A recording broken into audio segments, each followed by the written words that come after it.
చూసుకురా మావా తప్పుకురా మావా తప్పొప్పుకురా మావా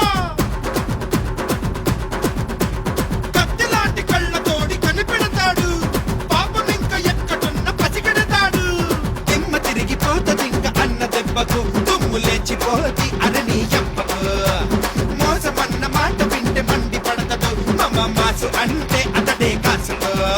పువ్వంటి మనసుండి పులిలాంటి తెగుతుంది తెలుగు గడ్డ మీద చెయ్యేస్తే తెగబడి వస్తాం తలలే తెగ నరికేస్తాం తెలుగోటంటే నీకు చూపించేస్తాం తెగబడి వస్తాం తలలే తెగ నరికేస్తాం తెలుగోటంటే నీకు చూపించేస్తాం